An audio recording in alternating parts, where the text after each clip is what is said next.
tulis ilmiah dan publikasinya. Assalamualaikum warahmatullahi wabarakatuh. Sampurasun. Selamat datang pada penyelenggaraan pendidikan dan latihan peningkatan keterampilan dasar teknik instruksional Pekerti yang digelar P3AI Universitas Pasundan pada mata latih karya tulis ilmiah dan publikasinya. Kita pasti sudah pernah mengerjakan atau membaca karya non-ilmiah, semi-ilmiah, dan ilmiah. Perbedaan dari ketiga itu adalah non-ilmiah, tulisan yang sangat bebas dan hampir tidak memiliki format baku. Contohnya puisi, novel, naskah, cerpen, dan sebagainya. Semi-ilmiah, tulisan ilmiah namun tidak memiliki format yang baku. Misalnya, artikel-artikel di media surat kabar. Ilmiah memiliki format yang sangat baku yang harus diterapkan si penulis. Karya ilmiah juga memiliki metode penulisan yang baku pula. Artikel ilmiah merupakan sebuah tulisan yang digunakan oleh para mahasiswa, dosen, peneliti, dan para ilmuwan dalam konteks akademik. Bertujuan menyebarluaskan temuan penelitian ataupun gagasan dalam bentuk laporan penelitian, jurnal ilmiah, dan lainnya. Publikasinya ditujukan untuk kalangan tertentu. Syarat untuk menulis artikel ilmiah yaitu clear, jelas dan hindari detail yang tidak perlu, terencana dan fokus, menjawab pertanyaan dari penelitian dan menunjukkan pemahaman tentang subjek yang dipaparkan. Terstruktur, ditulis dengan baik. Hubungan antar kalimat terlihat kohesif. Paragraf harus koheren. Ditulis dalam urutan logis untuk menyatukan poin terkait. Evidence, mendukung pendapat dan argumen dengan bukti dan dirujuk secara akurat. Bergaya formal, menggunakan bahasa dan pilihan kata yang tepat, jelas, ringkas, dan seimbang. Dalam pempublikasian artikel ilmiah, terdapat juga etika yang harus dijaga untuk menjaga keaslian dari artikel ilmiah tersebut. Contohnya, pemalsuan data, melakukan praktik plagiarisme, mengirim tulisan kepada kebanyak terbitan, dan publikasi berlebihan.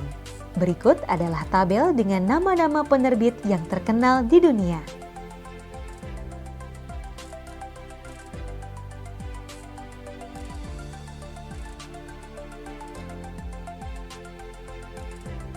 Sebelum menulis artikel ilmiah, ada beberapa hal yang harus disiapkan dan diperhatikan, terutama dalam menghimpun dan mengelola informasi yang akan dikembangkan.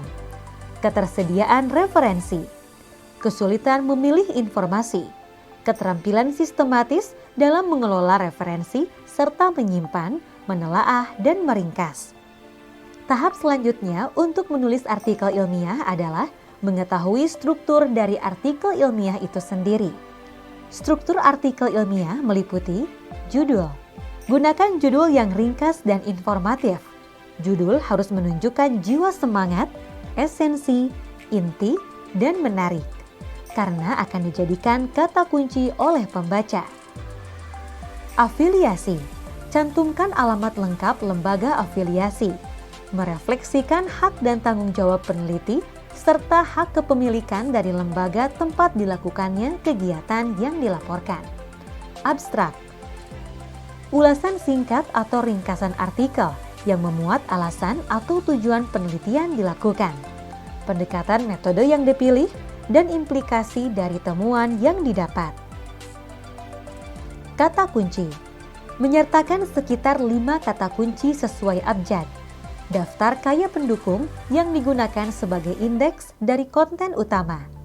Pendahuluan, bagian yang memaparkan mengenai perumusan latar belakang masalah yang ada pada penelitian dan tujuan dari penelitian.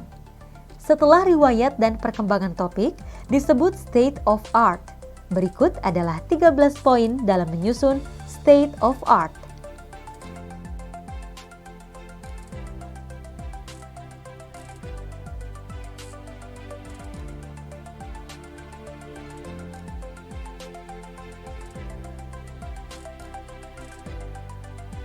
Karakteristik pendahuluan yang harus diperhatikan. 1. Informasi latar belakang yang memadai untuk membantu pembaca dalam mengevaluasi penelitian. 2. Justifikasi bahwa penelitian ini perlu dan penting untuk dilakukan. 3. Menjawab masalah, solusi, dan harapan yang ingin diraih dari permasalahan. Struktur artikel ilmiah berikutnya adalah bahan dan metode. Menggabungkan bahan dan metode dengan informasi yang cukup. Metode bidang eksakta terbagi menjadi 2. Yang pertama, metode bidang eksakta teoretik. Meliputi bidang matematika, statistika, fisika teori, dan ilmu komputer. Yang kedua, metode bidang eksakta eksperimen. Meliputi bidang fisika material, teknik mesin, teknik elektro, dan teknik kimia. Sedangkan untuk metode penelitian sosial tidak memiliki banyak perbedaan dengan metode bidang eksakta. Struktur artikel ilmiah berikutnya yaitu hasil. Penjelasan hasil penelitian disajikan dengan lugas, bisa dilengkapi dengan tabel atau gambar yang efektif. Hindari beberapa hal yang malah mengganggu penyampaian informasi, seperti penggunaan gambar yang diunduh dari internet dengan resolusi yang sangat rendah dan lain sebagainya. Berikut adalah contoh dari narasi hasil dan ilustrasi yang kurang baik. Dan berikut adalah contoh dari narasi hasil dan ilustrasi yang baik. Struktur berikutnya, pembahasan. Fungsi dari sebuah pembahasan adalah untuk mengambil temuan utama dari penelitian dan mendiskusikan bagaimana pengetahuan yang dihasilkan. Dalam menulis pembahasan, tidak boleh menyertakan informasi atau data baru yang tidak disajikan sebelumnya dalam naskah artikel. Informasi yang tidak beralasan dan kesimpulan yang tidak didukung oleh data. Pembahasan terdiri dari paragraf-paragraf yang berisi hasil penelitian. Paragraf 1. Memberikan perspektif gambaran besar bagi pembaca dan pentingnya penelitian. Paragraf 2. Memberikan analisis kritis terhadap temuan utama. Paragraf 3. Mendiskusikan temuan tambahan dan bagaimana kecocokan dengan pustaka yang ada. Paragraf 4. Mendiskusikan keterbatasan potensial dalam desain penelitian. Paragraf 5. Mendiskusikan arah masa depan atau future works. Paragraf 6. Mendiskusikan kesimpulan secara keseluruhan dan dampak utama penelitian yang dilakukan. Struktur berikutnya yaitu simpulan. Berisi kumpulan dan ringkasan hasil-hasil yang paling penting, serta dampaknya, implikasi teoritis dan praktis dari hasil temuan. Struktur artikel ilmiah yang terakhir yaitu ucapan terima kasih. Tempat untuk menyampaikan penghargaan pada mereka yang memberi masukan akademi. Sumber pustaka. Naskah artikel harus memiliki sumber pustaka yang berkualitas dan terpercaya. Diperlukan untuk menunjukkan kebaruan dan orisinilitas penelitian yang dilakukan. Sumber pustaka primer dapat berupa artikel di jurnal ilmiah nasional terindeks, jurnal internasional bereputasi, dan lain sebagainya. Artikel ilmiah membutuhkan kutipan di dalamnya. Penting bagi penulis untuk memberitahu pembaca mengenai sumber pustaka yang digunakan sebagai kutipan. Setiap pernyataan pembaca harus didukung dengan bukti, dan bukti berasal dari pengetahuan umum atau penelitian yang telah dilakukan sebelumnya. Publikasi ilmiah adalah aktivitas yang menghasilkan karya ilmiah dengan sistematika tertentu dari sebuah kajian mendalam yang disebut riset atau penelitian untuk disebarluaskan kepada publik dan dimanfaatkan oleh publik. Publikasi ilmiah adalah research output dari sebuah riset dasar, di mana sebuah riset yang baik adalah riset yang memberikan manfaat sebesar-besarnya kepada pengguna. Sampai saat ini, masih sulit untuk mengetahui dengan pasti keaslian dari sebuah karya artikel ilmiah.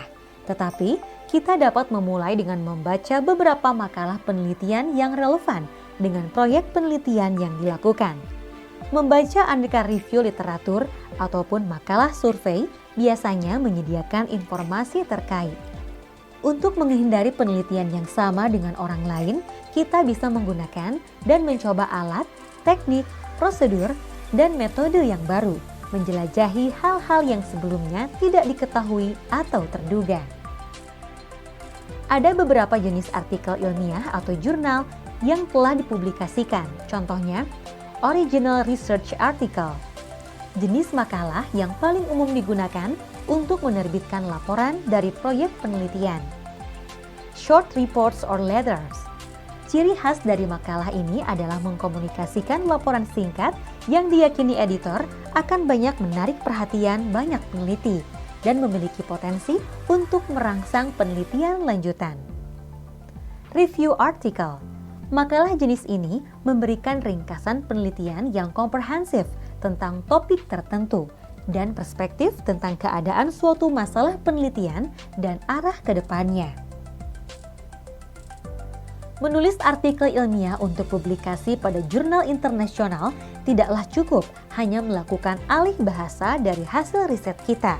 Tidak cukup mengubah manuskrip dalam bahasa Indonesia ke dalam bahasa Inggris, tetapi permasalahan yang diangkat hendaklah berada pada perspektif global. Hasil penelitian yang kita publikasikan haruslah berupa isu hangat yang banyak diminati para peneliti di berbagai negara, sehingga mengedepankan aspek orisinalitas dan kebaruan dari hasil riset kita sangat penting dilakukan oleh para peneliti. Proses untuk mempublikasikan artikel jurnal yaitu, pertama, menentukan pilihan naskah ilmiah yang akan dimasukkan ke dalam jurnal. Kedua, penulis mempelajari format penulisan yang diminta oleh jurnal tertentu. Ketiga, jurnal menyediakan template dan format yang diminta harus dipatuhi oleh penulis. Gaya selingkungan atau in-house style adalah gaya dan format yang dibakukan untuk keperluan publikasi artikel ilmiah. Setiap penerbitan artikel ilmiah memiliki gaya selingkungan masing-masing yang dapat diikuti berdasarkan petunjuk penulisannya. Digunakan untuk pedoman penulisan, tata bahasa, ejaan, pembuatan tabel, gambar, dan berbagai macam aspek manajemen publikasi. Gaya selingkungan diperlukan agar publikasi dapat dilakukan secara berkelanjutan, menjadi ciri khas dan daya tarik penerbitan suatu artikel ilmiah dan menjadi penjamin jati diri. Tahap selanjutnya adalah sistematika review online. Mengajukan naskah jurnal. Apabila naskah layak dipertimbangkan, naskah akan direview oleh mitra bestari. Hasil review akan dikirimkan ke editor. Editor akan memutuskan langkah selanjutnya. Jika diperlukan revisi, maka naskah akan dikembalikan pada penulis. Penulis akan merevisi dan mengajukan kembali. Editor dan mitra bestari akan mengevaluasi kembali sampai naskah sesuai dengan persyaratan yang diinginkan jurnal. Berikut adalah contoh bagan dari sistematika review online penulisan artikel ilmiah. Setelah melewati berbagai macam proses menulis hingga publikasi, selanjutnya adalah proses pengecekan teks yang dilakukan dengan dua cara, yaitu editing, proses yang lebih detail dan mendalam daripada proses proofreading. Proofreading yaitu perbaikan sebuah teks sesuai dengan pengejaan, tanda baca, kaidah bahasa, kohesi antar kalimat, dan terminologi kata yang digunakan. Kemudian, langkah selanjutnya adalah finalisasi naskah artikel yang dapat dilakukan dengan memeriksa ulang naskah terkait dengan temuan hasil penelitian dengan data yang telah diperoleh. Memeriksa ulang naskah apakah kesenjangan penelitian yang dijelaskan secara eksplisit. Memastikan kutipan sumber dengan benar dan ejaan serta tata bahasa. Tahap selanjutnya adalah membuat cover letter.